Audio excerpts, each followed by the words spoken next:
Thank you. Thank you, Carl. Thank you, Patricia. And welcome, Jasmine. I'm Sam Rodney. Summer to you all. And before I formally introduce Jasmine, I would like to briefly touch upon how we connected. I heard Jasmine on the Calls to Consciousness podcast speaking about her experiences in Saudi Arabia and reached out right after as I could relate because of the similar Middle East culture. Although growing up in Dubai, my sister and I had a wonderful childhood. I did realize that my parents were a lot more progressive compared to some of their more conservative counterparts. So, coming from that kind of climate, Jasmine and I bonded as there was a mutual understanding there. We also share our love for essential oils, yoga, and travel. Mhm. That's a little intro into the more formal one that I'm going to get into right now. So, living as a woman in the Middle East vividly illustrated the struggles and triumphs inherent on the pursuit of freedom and equality.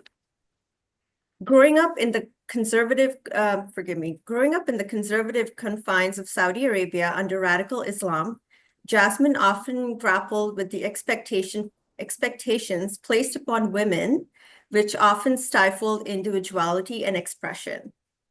In 1999, compelled by a deep desire for freedom and self-determination, Jasmine made the life-altering decision to leave behind everything she had known and start anew in America. This journey was not merely an escape, but a pivotal transition into a realm where she could freely express her thoughts and advocate for critical issues surrounding women's rights and underserved communities. Jasmine's experiences shaped her understanding of the importance of cultural awareness and the necessity of standing for social freedoms by seeking a better comprehension of the effects of authoritarianism, religious and cultural oppression, and unmeasured censorship. Jasmine is dedicated to promoting stories of women and marginalized communities from various backgrounds by advocating for a world where their voices echo without fear. Through her work, Jasmine aims to bridge gaps in understanding and ignite conversations that challenge societal norms between extremist views. Her unwavering commitment is that of encouraging others to embrace their freedom and advocate for themselves and their communities, while mutually respecting and confirming the choices others make. Please welcome a passionate social identity advocate, author, and educator to discuss Breaking Boundaries, a journey of resilience and empowerment. Please welcome Jasmin Faulk-Dickerson. Mhm. Thank you so much, Summer. Thank you, Patricia. Thank you all for having me today. I am deeply honored and really excited. And I do want to say that, well, first of all, it's an honor to be here. And I do want to say I really thoroughly enjoyed everybody's answers. And I want to start by saying the mere fact that we have the luxury of even asking that question is proof that we don't have to worry about the price of our freedom. And so with that, I'd love to share my story with you. I'll also preface right away and say that to my surprise, in recent times, as I've been speaking, a lot of the questions that come up is, are you sure you grew up in Saudi Arabia? Because your English doesn't indicate an accent. I speak 3 languages fluently. Excuse me if my voice would come through. I speak 3 languages fluently, and that's because I learned them at a very, very early age. And so that's the reason why. But I definitely did grow up in Saudi Arabia. And today I'd love to share my story with you and to kind of build up the whole point of why our stories are so important. Some of us may have really unusual experiences, much like mine, but our experiences in terms of our human resilience are not unique to ourselves.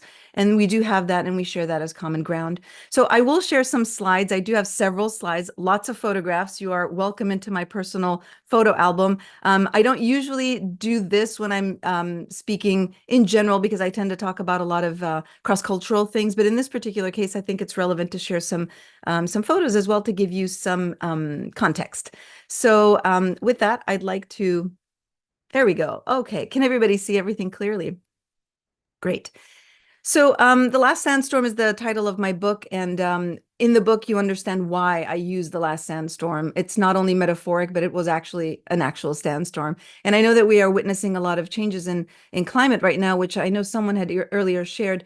It is Mother Nature that's speaking to us, and it's a reflection not only of what's happening in our environment, uh, environmentally, so to speak, but also in our emotional and intellectual environment, as well as the energies that we put out as humanity.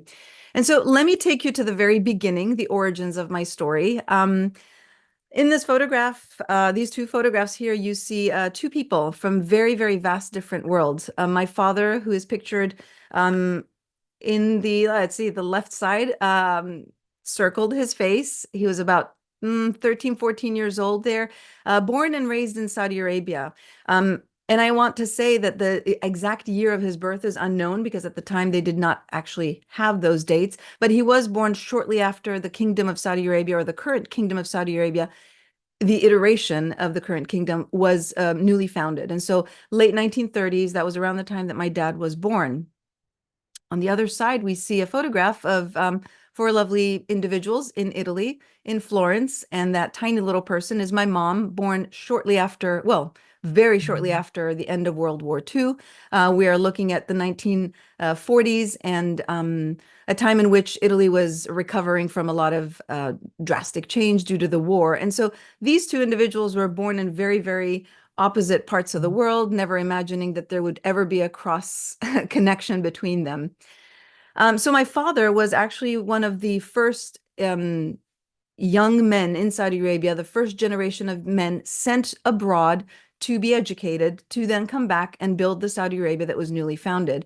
And this was shortly after the discovery of oil as well. And so money was definitely something that was on the horizon. And so the kingdom sent a group of students. Those who were interested in architecture and design were sent to Europe, primarily Italy. My father chose Florence because he was interested in architecture and design. And students who were interested in technology were sent to the United States. Those who were interested in medicine sent to India and Pakistan. So among other places, obviously, but first generation being sent abroad. These are young men that had never seen anywhere really outside of the surroundings of the desert in which they grew up. And so before sending them abroad, especially to the West, they were sent to Arab countries that were a little more modern, like Lebanon and Egypt, to acclimate them, to see cars, to see women unveiled, to see, modern buildings. And so my father was sent to Lebanon for a brief time and then to Italy, where he learned the language in a few months and then decided to insert himself fully and committedly. On the other hand, my mom, who was born in the south of Italy, in southern part of Italy, moved to Florence with her parents and her older sister at the age of 2, and grew up in Florence. And so she was, I say, very spoiled in terms of being able to grow up in the most richly cultural part of the world. And there her interest was languages, linguistics. She studied English and French. She got to go and study abroad, spend time in France, spend time in England. A very different upbringing than my father's. But then all of a sudden, sometime in history, they both met at a party that my mom was not supposed to be at because my grandfather was very strict. And so they ended up meeting, falling in love, this very, very interesting and bizarre, fateful moment in which these young Arab men had gone to this party with a lot of Italian locals, both boys and girls. And from that moment, history has changed for a lot of these young Saudi guys that had gone. And my father, when he left, his mother had told his best friend, because they were leaving together, promise me that you will make sure that Abdulaziz, that's my father, does not come back with a foreign woman. Well, lo and behold, all these men came back with foreign women, but my grandmother died before she saw this. And so in some ways, while heartbreaking her loss was, her death was not due to heartbreak. And so here are the first generations of these cross-cultural romances. And I do say the first because Saudi men, up until that point, if on rare occasion married another woman not from Saudi Arabia, it would be from another neighboring Arab country. But these Western marriages and far away marriages did not really occur at that time. It was completely unusual. They didn't know what to do with it, the locals, so to speak. And so the government kind of was ready and eager to receive these young men who were educated, but we're not quite sure what to do with then these cross-cultural marriages that were going to produce these families that really got to see two parts of the world without really understanding where they belonged. And so thus begins the life in Saudi Arabia. My mom was very excited and thrilled to adapt, to acclimate. She was completely drawn to the mystique of everything that was the Middle East, and especially the mystery of Saudi Arabia that no one at the time knew much about. I think still people don't know much about, but I'm here to shed light as much as I can. And so she chose to dress and conform and do her hair. And when she arrived, she told my father right away to get her a veil and to get her the abaya, which is the cape, and the tarha, which is the cover for the head. And she wanted to acclimate. She wanted to fit in. And so in these photos, you can see there's a mud house, an adobe style mud house. And that is actually the house where my father grew up. The house was built by him, his brothers, and his father, all by hand. It's a rather large home, but that's where my father grew up. He literally grew up in a mud house. And so my mom, enthusiastic to embrace all things that were new and exciting to her, not ever even imagining or fathoming what that would look like for the children that she was about to raise. Because again, there was no manual, no playbook. No one had known what this was going to look like and what the nuances were in terms of the impact of daily life. And so in these photographs, you can see a lot of out of respect, I did cover the faces of the women. These are members of my father's family, uncles, aunts, cousins, spending time in the desert. The palm trees are there. The visuals are very, very, it reinforced the actual climate in which my mom had found herself in. And so my book is written in 3 parts. The first part addresses my childhood and my upbringing and my kind of talking about the psyche of the development of what I was experiencing very much internally. And the second part addresses my adolescence and teen years. And then the third part addresses my full-on adulthood and my, my decision to take charge of my life. The first part is called The Yearning, and it is really where I started to think about my own identity and what was happening to me and what was going on. And so this tiny little person was born. I was the second child, but the first female. And I can tell you from very, very, very early on, as far as I have a memory, I knew something was odd and off about my family. I knew that it wasn't the normal family that everyone was, potentially living in. I kind of knew right away, and I can't explain why. My parents never made mention of it. They never brought it up. They never actually addressed it. We were just raised in our home. I knew that my mom was Italian, my dad was Saudi, and in the home we spoke Italian. My dad was fluent. And so with my siblings, we spoke Italian. At home, we spoke Italian. In the confines of our, friend groups that were also like us, mixed, half Italian and half Saudi. It was almost like having cousins. And then the farther community was more of these mixed marriages, oftentimes American wives, British wives, French wives. And so we spoke English together. And so I grew up in between this international community, as well as my father's family, who you could see from photographs is very traditional, very conservative. And then our trips to Italy, where I saw a whole other world. And so you can only imagine what this can do to the psyche of a child that is not quite sure what these visuals are telling me without really talking about them. And so what happened during this time is I developed this insane fear of losing my mother. It was completely irrational, but I knew my mother did not belong there in the same way that other mothers belonged. And so I think this fear really made me, first of all, grow up with a lot of anxiety, even though it wasn't expressed. It was very internal, not like nowadays where we can talk about these things. Back then, there was, a little more conformity around that. And so this deep, I think this deep fear and this deep anxiety also cracked open something in me that made me question, my own sense of self, my own sense of value, and my own sense of being.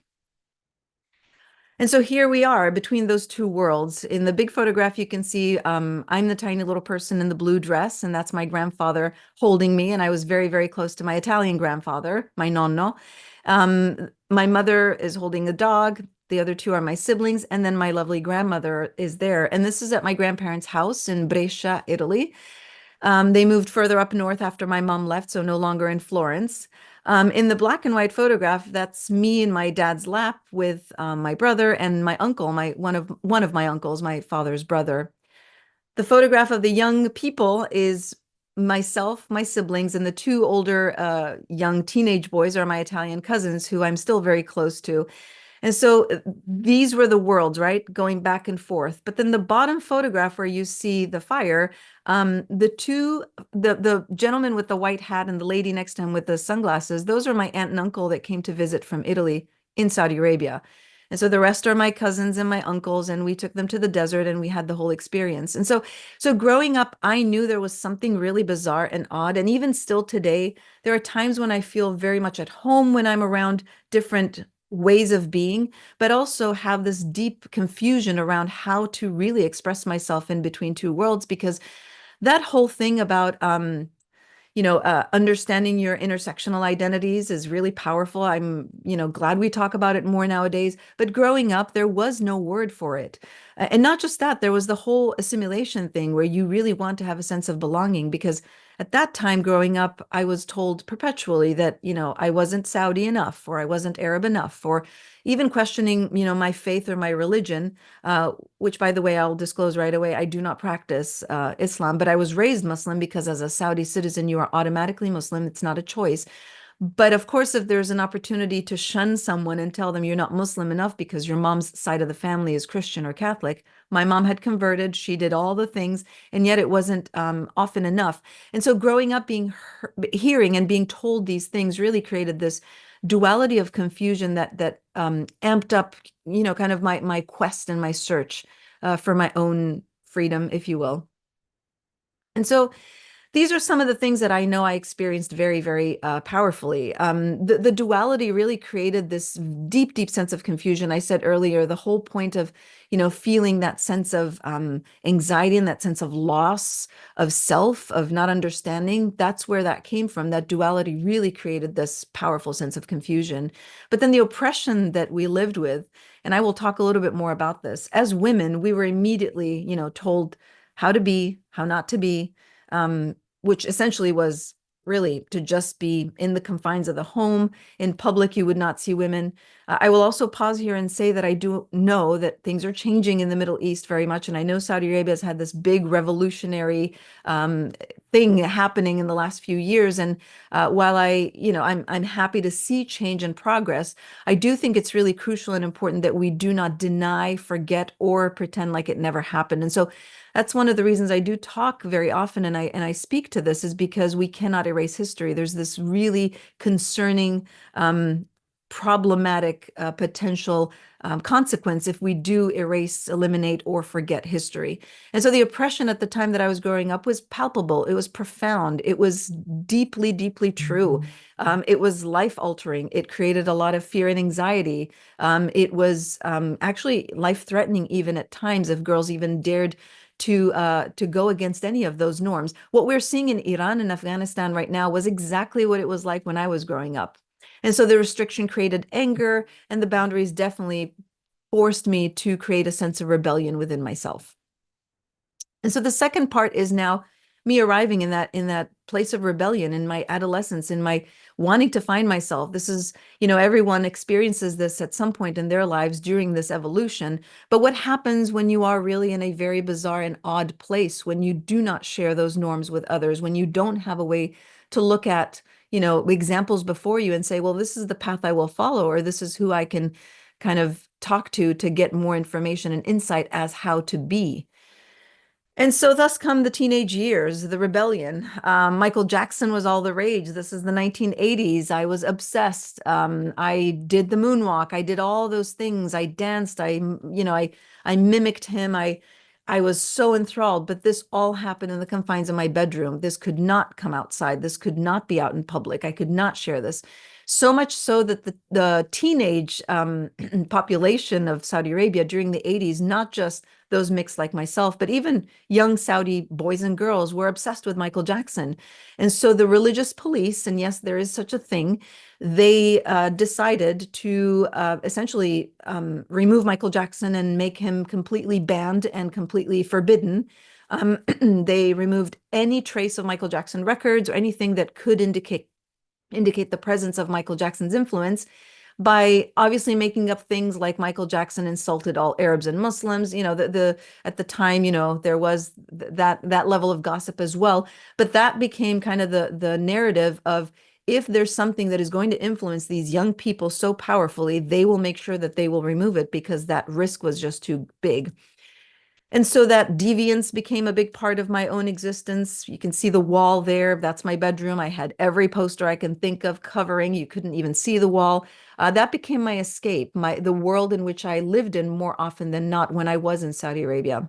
I did go to private school, and the schools there are segregated. I believe they still are. So girls on one side, boys on one side. There's no intermixing or intersecting between the two. And so while I was lucky enough to be in a private school and had, teachers that were also foreign teachers, because in the English department where we studied English, my teachers came from Ireland, England, the US, native speakers. And so there were these moments in which we would close the classroom door and have conversations, and our teachers were very careful, but yet also very curious about some of the girls like myself who had kind of a curiosity and interest in the world. I do go into detail about the teacher that influenced me most, my teacher, Mrs. Boissel, who was from Ireland, and how truly her ability to open my brain just shifted everything for me. And there's a whole chapter dedicated to her because she is deserving of a whole book, actually. And so the questions began, who am I? And so when I spent time in Italy, there was never a question or a doubt who I was. I was never asked, what are you? Where are you from? I spoke fluent. I looked like everyone else. I inserted myself with a sense of belonging. There was never a question when I was in those spaces. And still today, when I go to Italy, that is my safe place. But then when I was in Saudi Arabia, there was that constant and perpetual reminder that I didn't quite belong, that I wasn't quite tribal enough, or I wasn't Arab enough, or I wasn't Muslim enough, or, woman enough really to be, what society had placed as a label on the expectation of women.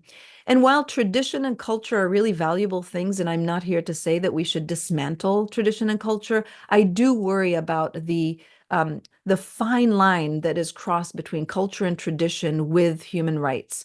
At the time of growing up, those violations, and maybe still today, a little more subtly, exist very, very profoundly and very, very pronouncedly. And so that's where, for me, the indignance began, was in questioning my sense of self-worth. I understand culture and tradition, but where is my intellectual freedom? Where is my ability to express what my needs are and how I see myself? And because growing up, I was told there were only pretty much three professions I could aspire to: a teacher, a doctor, and a working in a bank, because banks were also segregated. So women had to go do business in the women's side. And so those were the three aspirations for me. And many of the other things that I dreamed of, including wanting to own a dog, or, wanting to walk down at the park without being veiled, or having kids and being able to raise them in this open environment that I saw in American movies, that I saw in Italy, was just not an option. And so I started dreaming big. At the time in the 90s, and I do go into detail in the book, so I'll just give very, very quick kind of highlights here. I did get married very young at 19, not by my parents' choice. In fact, they weren't thrilled about it. But I met a young Saudi guy who was not mixed like me, but was born and raised in the United States. And so he had a little bit of an open mind and an idea of how he wanted to live his life. And in my head, I thought, well, I got to calculate this marriage of mine, because if I have to marry an Arab man, it's got to be someone that I can imagine living with and maybe having some shared common ground with.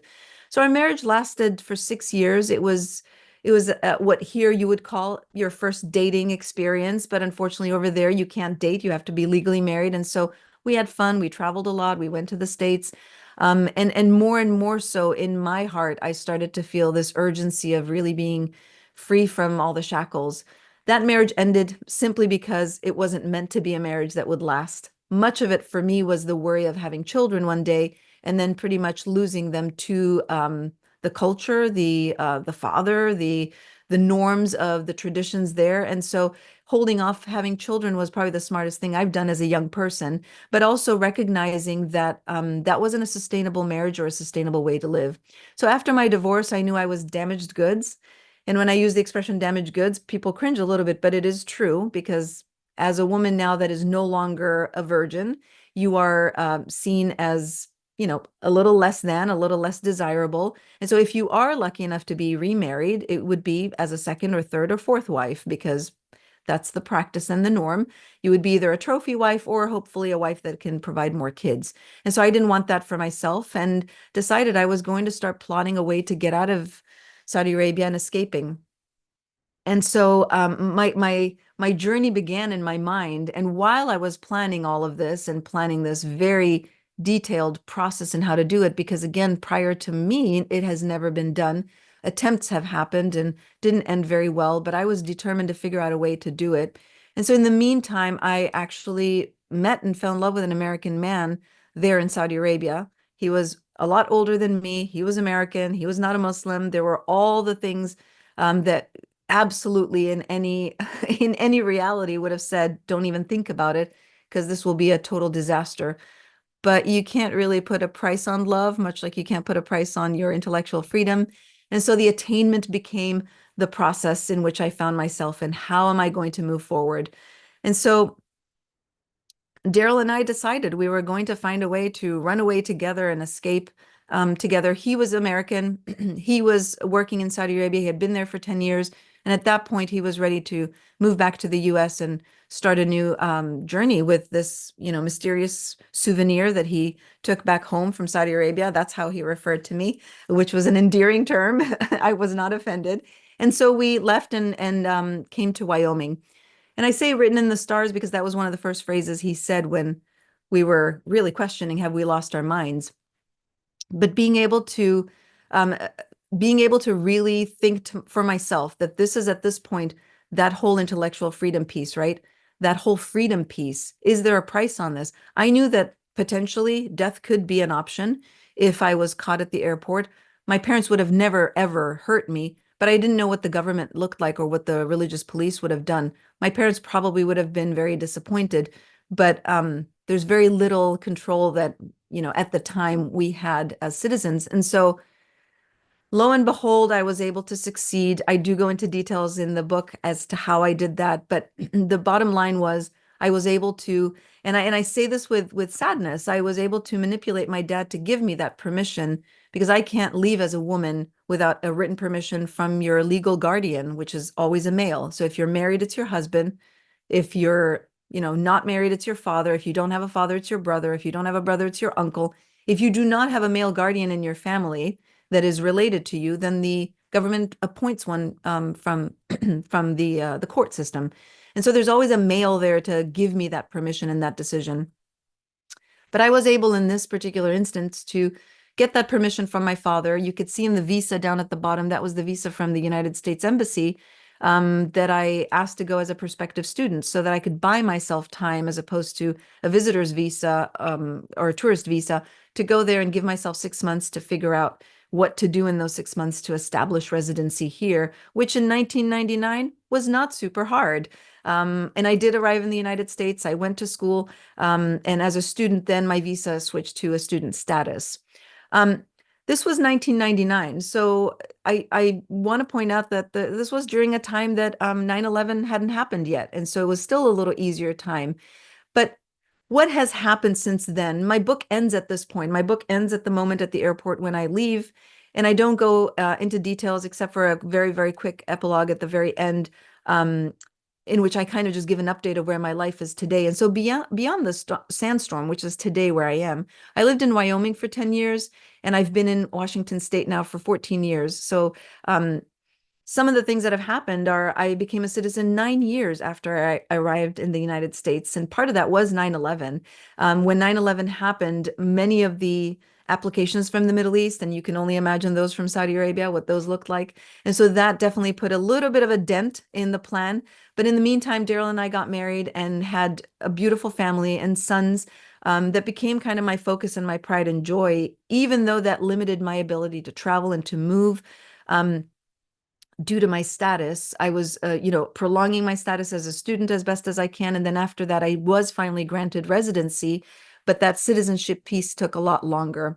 And so finally, in 2008, I became a US citizen in Cheyenne, Wyoming, and got my US passport. And so finally got the ability to travel and to feel, that sense of freedom. And and did not, renew or reuse my Saudi passport since then, which has caused issues for me to have some of my, rights to things after my father passed away. It just complicated things, but it was worth having that, that sense of freedom and that sense of safety. So this all to say, here's my story, but what does this mean in terms of fostering resilience and creating balance in my life? So for me, often people ask me, how are you not resentful and angry? How is it that you live life, with such, interest and curiosity? Well, what's the alternative, right?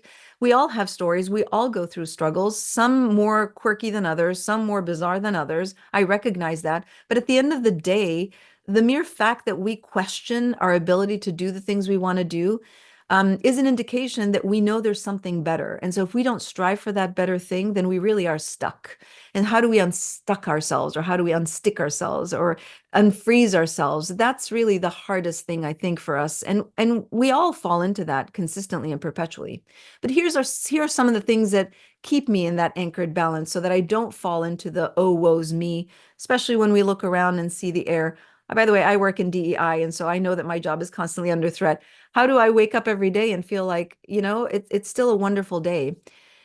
So nature became a thing that I was able to connect with right away. I don't have to wear a veil. I don't have to wear an abaya. I don't have to cover. I'm able to be out and hug trees. I can walk my dog to the park like I wanted so badly when I was growing up.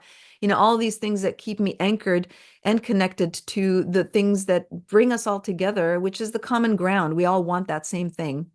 Um, my feminist independence, that was probably the one thing I wanted since I was, I won't say 2 years old because I probably didn't have an awareness, but probably 8 years old when I started to have an awareness that covering up and being muted and silenced and censored was just around the corner. I started to have that sense of kind of indignant feminist energy, which then, gave me the opportunity to go and do all the things that I wanted to do as a woman, to be educated, to have strength, to have courage, to be able to, speak my mind and be uncensored and say the things that I really want to say. My spirituality also kind of unveiled. I'm no longer feeling bound and constrained and oppressed to practice a religion that may not speak to me, certainly not speak to my sense of being, and giving just myself that spiritual freedom and finding connection with nature, finding connection with, breathing, finding connection with, as Summer said, yoga and things that really create that balance and anchoring for myself. Um, you're never too old to try something new. These are all things that I had never dreamed of doing when I was younger. It wasn't until I was 25 years old that I learned to do some of these things. I went horseback riding for the first time. I was able to be, in the water in a kayak, a canoe, play music, go skiing, see the snow for the first time, ride a bike, go to a big library and look at books that are not censored. Well, we got to worry about that now, right? But really being able to be in a space where I could just be exposed to all the things without any restrictions. And mostly driving, because Saudi Arabia did not actually legalize driving for women until 2018. And we keep forgetting this. We keep thinking this was a long time ago. This was not a long time ago. I dreamed of being able to drive and have my sense of independence. It was always illegal. And only recently has it become legal. And so again, that is very much tied to that constraining of women. So to wrap it up, what ignites my sense of purpose? What keeps me anchored? I think it's relevant to really share this piece. Obviously, my sons, they're my pride and joy. They are my everything. They are what, keep me going in terms of seeing that there is hope in this world, in this new generation, but also in young men. Because growing up, I had a lot of trauma around men and how women are seen by men and how women are treated by men. And so to make sure that that is not perpetuated and repeated, and to let them know that there is really a profound and crucial element in being able to be men in good, kind ways. They don't need to be shamed for being men. They don't need to be yelled at for being men. They don't need to, set that aside, but they can be kind and generous and loving men in the world that we live in today. Because again, that's also becoming here a little bit of the balance, the pendulum is swinging a little on the other side to where there's shaming identities. I've been shamed as a woman. I hate seeing the shaming of men nowadays. And of course, my work, it's what gives me the greatest sense of joy, is being able to continue to talk about these things. Honestly, I will say the one thing that I love doing more than anything is talk about very controversial topics. So if we jump into Q&A, feel free to ask any questions, because I'm all about having uncensorship around conversations. I'm all about, pointing out the obvious and talking about self-righteousness, having grown up in a time and in a place where it was repeatedly told to me what I could think, what I could say, to have that happen all over again in the free world is really concerning and problematic. And so that is something we really have to rethink and address how we're doing this work, bridging the gaps between, very, very contradicting and very controversing views is deeply important, because no one has the monopoly on who's right or who's wrong in terms of the sense of being and the sense of self. But we do have common ground, and that is wanting the best for everybody. And so through the work that I do, I'm lucky enough to work in higher education for now, and work with young people and be able to see how they think and how they process and where their fears are, and really being able to offer not just reassurance, but also receive a mutual inspiration in how we can really make the world a better place, not forgetting the value and the importance of our elders and our way of thinking and the traditions and the cultures in which we come from, but also valuing innovation and what's coming up and what's changing and what's shifting for us, and marrying those two in this beautiful tie-dye flag, I say, because I love tie-dye. And so I thank you very much for listening. I don't love hearing the sound of my voice all the time. And so this is the moment in which I could say, hopefully I can invite you all to some Q&A. And before I wrap up completely, thank you again for having me, for inviting me, and for your interest in my story, which I hope is relevant in our ability to move forward in some of the conversations. Well, that was absolutely spectacular. Thank you very much indeed. I loved it, and I love romance stories.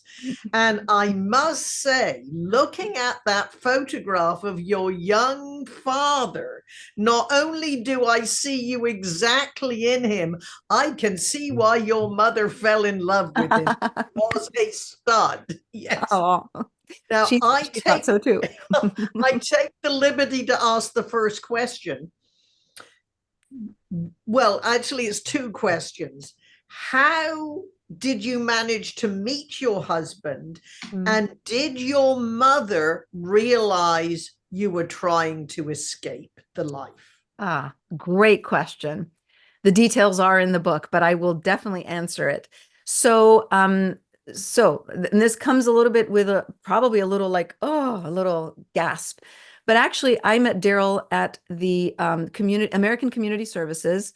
I went with my first husband.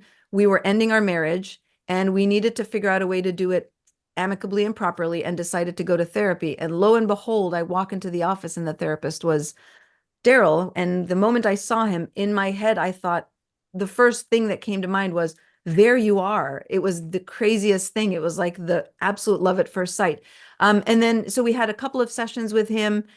Our marriage ended. I went on, moved on in my life, did my thing for several months. I was building my escape and all that. And then somehow email had just arrived in Saudi Arabia, and we reconnected through email, and he was still there and I was still there, but I hadn't seen him in almost a year.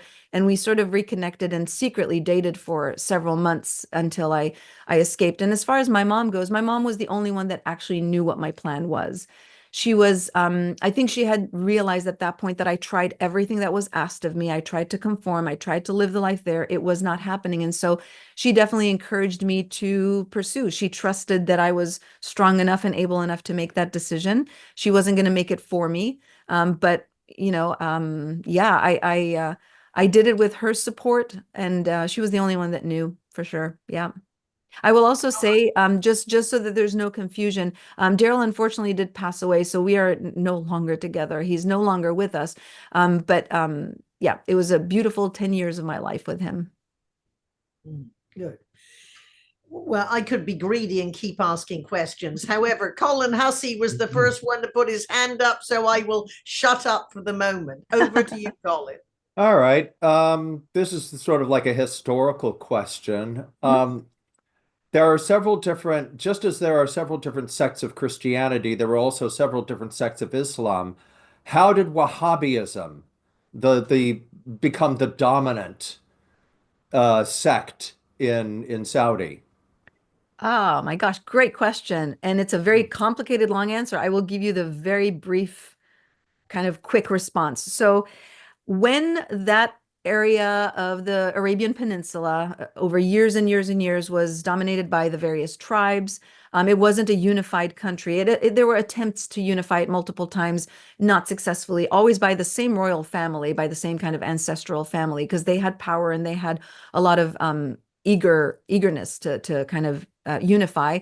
At the same time, there was also the Abdul Wahab family, who were very strong and prominent and powerful tribes in the area. And their focus was religion and kind of the preservation of religion and culture and tradition. And so the way that happened was this little pact was made between the Al Saud family and the Abdul Wahab family, that if we were to work together and if we were to fight this fight together and the battle and, essentially, take over the region and collect as many of these different tribes and regions as we can, then I will give you the religious dominance of the region, because their goal was to get Mecca and Medina, which are powerful for the Islamic world. So I hope that answers the question. It's a very generic answer, but technically, that's where it all began.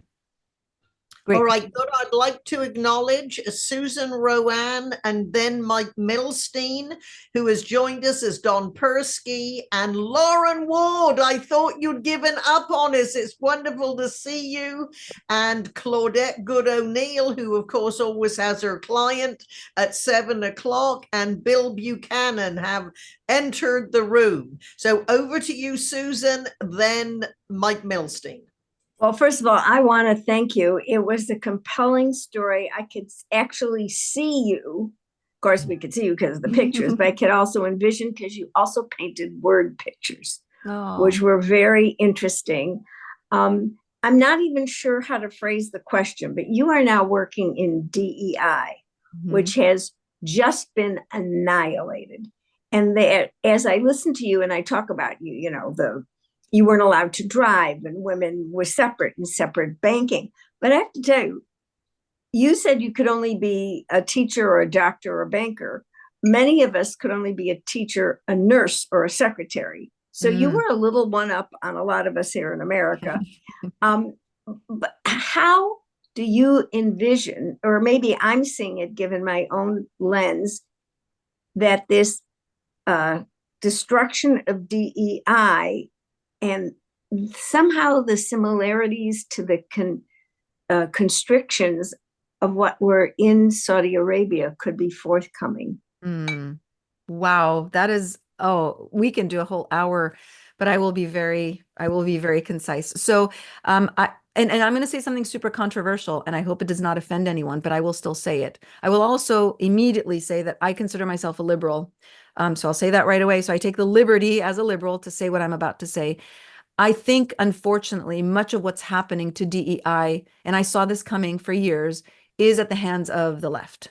And that's not to say that what we're doing in DEI is wrong. Of course it's not. Everything that DEI is being accused of by the right is just noise. I don't even pay attention to it. I don't care what the right is saying in terms of attacking DEI.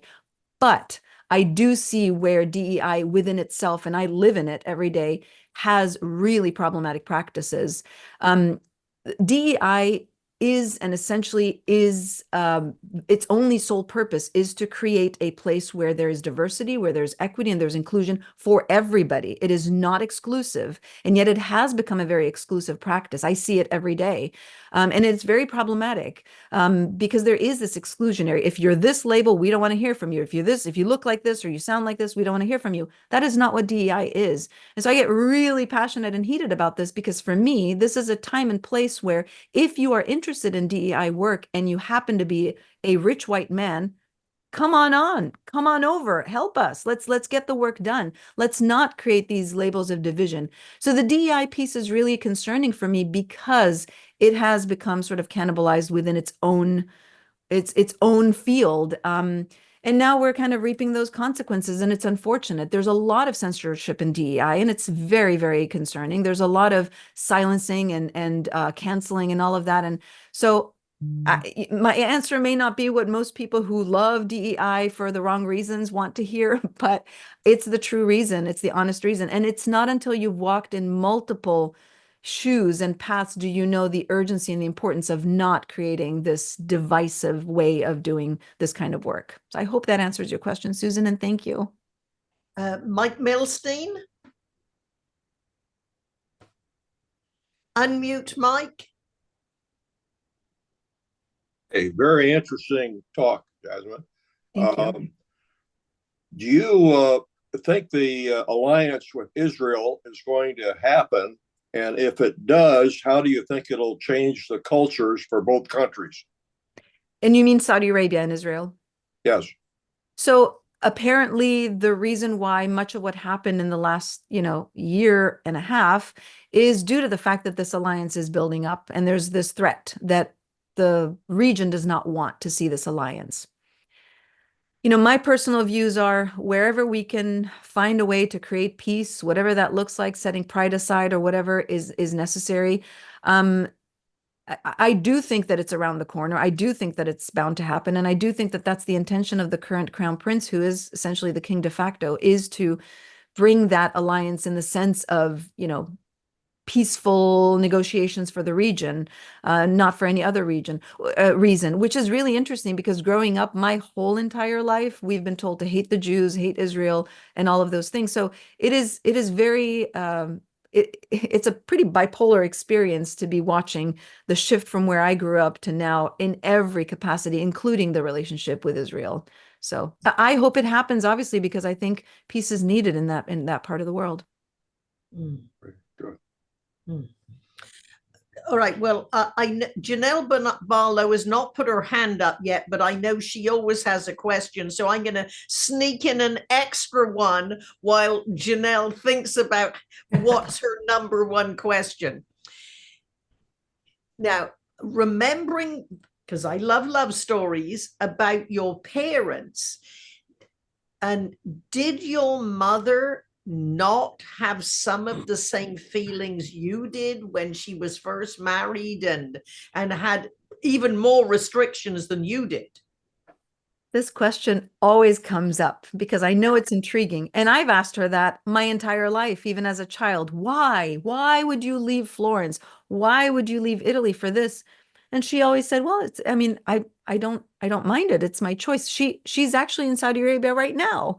She absolutely loved her life there. She did not have the same kind of feminist aspirations that I had. For her, intellectual freedom is definitely very important. She's very educated, very smart, very intellectual. But the veiling and all that, the tradition, none of that was concerning for her. I think it frustrated her when I was growing up and I questioned it and pushed against it. But I think once she realized that that was just not going to go away for me, and I reminded her we are different people, then I think it was something that she accepted. But it is very interesting how we are very much our own selves and not always influenced by by what society and culture has told us. She and I are both examples of that. That's great. Yeah. Now, Janelle, you are probably one of our most well-traveled to different parts of the world members. So you have your question? Yes. Well, I've never been to Saudi Arabia. I've worked a lot in the Middle East, in Dubai and the UAE. But my question is this, and I've been reluctant to ask it, but the Crown Prince, we read so much about him and his relationship with the Kushners, really, and all that money that has flowed from Saudi Arabia into Kushner business. How much of that can we trust in terms of what we see in the media? What is your, I don't know, maybe you don't know any more than we do. Maybe that's where all of your information comes from. But how do we determine what's accurately happening there? Especially, it's worrisome to me, this relationship with the Kushners and the Trump family. I don't know how to interpret it. Let me put it that way. Yeah, that's a really complicated even thought, right? Because we don't know so much. Nobody does. In Saudi Arabia, there's a lot of secrecy around a lot of those things. And obviously here, equally, there's secrecy. So it's hard to decipher, right? What I can say is that when I was growing up, the royal family and the public were socially interacted and intermingled. I was friends with a lot of royal family members, including the daughters of the crown prince at the time, who became King Abdullah, is no longer alive. But socially, there was an interaction. But in terms of governance and money and all that, there was like, you don't talk about it. There was no, the public was just not in on it. There was suspicion about what assumptions were made, but not necessarily. With the change, obviously, and oil being a concern and all that, much of the vision of MBS or Mohammed bin Salman is that vision Saudi 2030, this whole kind of revolutionizing how they think of their economy. That's one of the reasons women were brought into the picture, because you cannot, make a good financial decision if you're only using half the labor of the country, right? And so women were brought into it for that reason, among other things, and also diversifying their income and their ability to economically be stable. So on one hand, what it looks like is that there's a lot of like change and innovation around financial health and financial stability. But how that's being done, many say MBS is making decisions that benefit him and his country, and that's the right of every king, dictator, ruler, whatever. So I have more suspicion around the United States' involvement, and I'm not in any way defending anyone here, because I have my views on a lot of that, and I have to be very cautious and careful.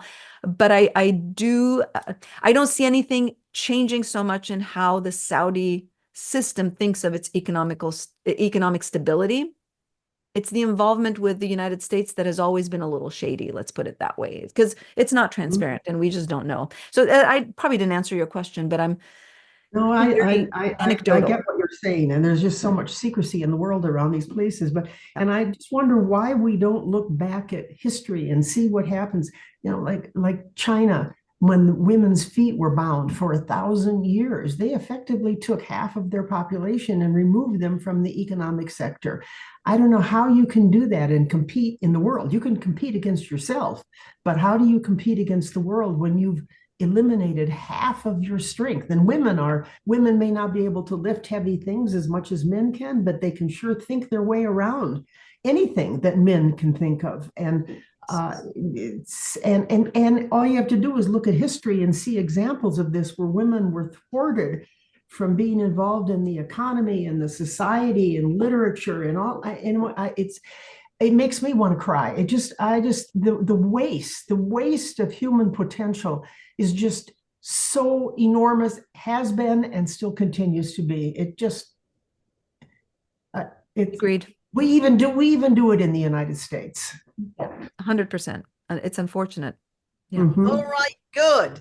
Now, thank you very much, Janelle. And again, you two could probably talk for the next 3 hours. However, all the way from England, Paul Coleman. Thank you. Jasmin, that was absolute. I'm blown away really with your story. My question is, it's a success story, and it's, and I, as we go through that, it was the sort of typical happy ending as I sensed. But I know you said you went beyond the book. But my question is, particularly as you know, in your adolescent years and as growing up, and did you ever go through any sort of deep times of despair and confusion, and am I trapped and such like? I mean, I'm not wanting to sort of bring up difficult situations, but I think you must have been. I mean, if we think about ourselves in our teens, I mean, we just couldn't really, work out our lives ourselves, and we were in a normal, environment, what we were used to. Oh, so how was it? What a thoughtful question. And no, it does not bring up any it does not trigger me. I'm not a delicate flower, as many are nowadays. So I say this facetiously, but with love. Thank you for that question. Thank you so much. So Oh my gosh, yes. The level of anxiety and fear and desperation was perpetual. So I lived in my mind way more. And when the question, do you put a price tag on intellectual freedom? It's not just, I know a lot of the answers were uh what we speak and what we can and can't say, but it's also what we can think. That to me is intellectual freedom that when I was growing up was consistently being, you know, suffocating really my thoughts, even that I had to be essentially brainwashed. This is what happens in cults and religions and any kind of oppressive environment. And so in my head, I really had to stay sane and I had to focus on the things that I loved. So in my head, I know this sounds a little cuckoo, but I created a whole world in my head. I had the forest, which I live in right now. I had the water. I had, the freedom of being able to come and go, the freedom to speak to other people. So as a coping mechanism, dancing was the big thing for me, the whole Michael Jackson thing, dancing, and then just living in my head and kind of creating that. And I will also say, this was also the 80s, 70s, and 80s during a time when New Age had become kind of a really hot thing. And my mom was really into it. So I was reading New Age books, Louise Hay and Law of Attraction and all those things. And so I put that to practice as a teenager. I was like, okay, Law of Attraction, I'm going to create this for myself. And that's, whether it works or not, is irrelevant. It's really how it made me feel. It created kind of that sense of stability and calm. And so, yeah, to answer your question, absolutely. Anxiety all along. All right, wonderful. Thank you, you. Paul. Great to see you. I don't know if Derek, your pal, will be sending an invite to speak at your Monday Night Live TV show. It looks like it, yes, on YouTube. And Gordon Hill, our senior statesman from Florida, is now the next question. And Patricia, can I say something quickly? Because I've got to go in a minute. Yep. Okay. Sorry, I was going to ask about sports washing, and Jasmine, that was a fantastic presentation. Would you come and speak on my group, which is in the UK, please? It would be my pleasure. Thank you so much. Absolutely. I'll invite you both. So any comment about sport before we go to Gordon Hill, who has the question? Is that for me? Yeah, it's a big thing over here, sports washing, boxing in Saudi, in Riyadh, football, buying all the footballers as they retire. Oh, yeah, I have a lot to say about that, but I don't think we have time now. Okay. You could do it on the Monday Night Live with Derek. Let's do it. Introduce you both. Thank you so much. All right, Gordon Hill. Oh, thank you, Patricia. Jasmine, what a wonderful program. My question is a little bit on the flip side. 60 years ago, I was a student at the University of Missouri working in the scientific computer department, and one of our programmers was a PhD candidate, Yunus al-Duri. I can't remember if he was from Iraq or Iran, but he was a very forthright, stand-up, great kind of macho guy. One day he invited us to his house for dinner. And when we all arrived, of course, the shoes came off. And when Yunus walked through the front door, he went from bold, assertive, macho to puppy, what can I do, mama? It turned out later she controlled the finances and she was his master puppeteer. How is that in Saudi Arabia? Is that similar? So Saudi Arabia, I will say there's reverence and respect for the mother. And so when any young man walks in the house, the mother is everything. Not so much financial, but definitely emotional.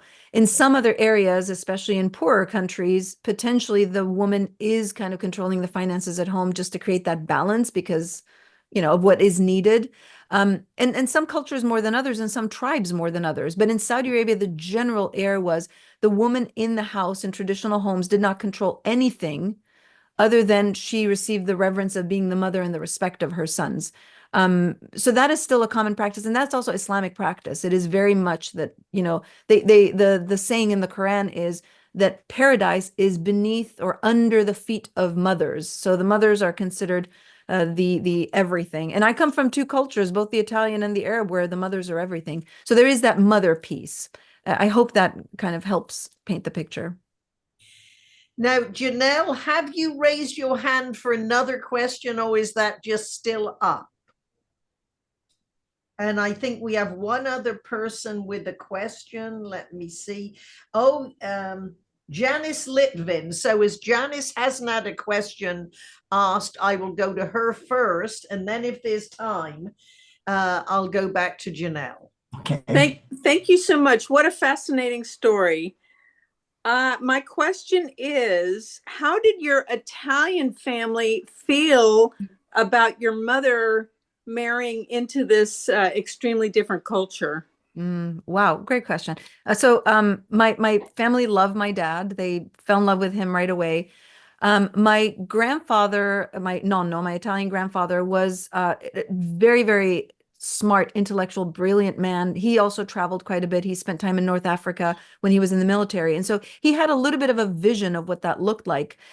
He encouraged my mom to read up on it, understand it more. My mom and her mother, my grandmother, went to Lebanon before she married, just to kind of see and acclimate to the Arab world. So I will say they were beautifully supportive, interestingly enough. And I think it's just because they fell in love with my father, and till the last day, my father passed away. He's been very close to my family. So I never felt any weirdness. I actually had several great aunts who were nuns, Catholic nuns, and they had, nothing but love and embrace and reception. So I received way more acceptance from my Italian family than unfortunately my Saudi family. All right, good. So we got Janelle Barlow, then Susan Rowan for their second questions, and short questions, please, because mine's really a little bit of a comment. When Michael Jackson died, and there was this revolution that was going on in Iran, and I forget the name of that woman who really sparked it all. We saw her blood on the street. But I have Iranian friends, and they say that it was the death of Michael Jackson that stopped that revolution in Iran. I mean, all of a sudden, all the news was about Michael Jackson. And I'm getting a sense that he's very well known in Saudi Arabia as well. And you see this, I went to see the Bob Dylan show last night again for the second time.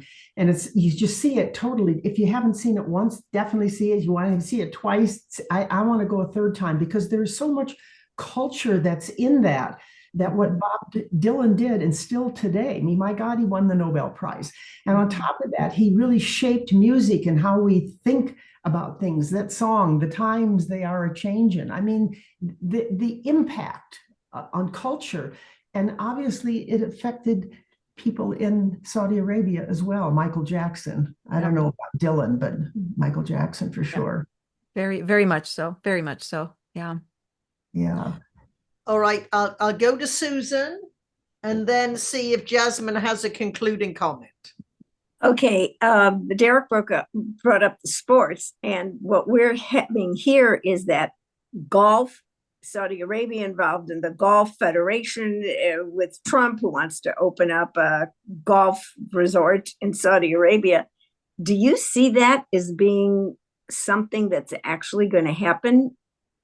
Oh, yes, very much so. I'm not sure why not. I mean, I don't recognize the Saudi Arabia that is today. The concerts, the shows, the Beyonce and Celine Dion and Jennifer Lopez. It's like anything is possible now. I mean, the things that are happening, the revolutionizing things that are happening there are unthinkable. I don't think we even have a true grasp on that. And while I am all for this amazing modernization and everything, I still think that countries like the United States have the moral responsibility to make sure that we are addressing the freedoms of women's intellectual liberties. And until we do that, we're hypocrites. So I'm all for being friends and doing the things and modernizing but we still haven't quite addressed where women fall in all of this. And so that's my reservation. Well, we certainly are going backwards here. Yep. And I rest my case. Thank you. May I say to some Rodney, Thank you very much for the introduction. Thank you very much, Jasmin. As you can see by the questions and so many people still here, we loved your program. We appreciated your stories. And I'm still remembering how handsome your dad was. The apple doesn't fall far from the tree, Jasmin. Okay, good. And yeah, well, thank you. So this is how we get some of our really good guests, our friendships. Susan and I have friendships, and some of our members have good friendships. We got certainly Paul Coleman because of our friendship with Derek Arden and his friendship with Paul Coleman. I met him on one of Derek's shows. So it's a little incestuous, but it's really fun. We're all lifelong learners. We're lifelong learners. So I'll pass to you, Jasmin, for a concluding comment.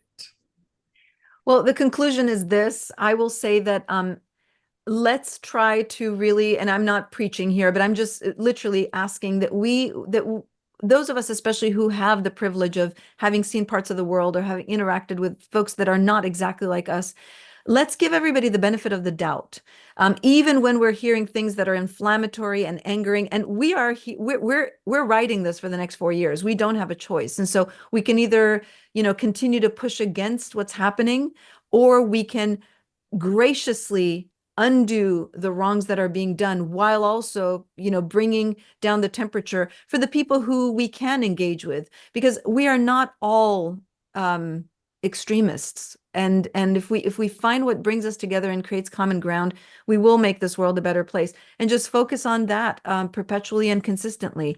And the last thing I want to say is our stories save the world. They really, really do. So tell your stories, find that common ground with others, and help preserve history.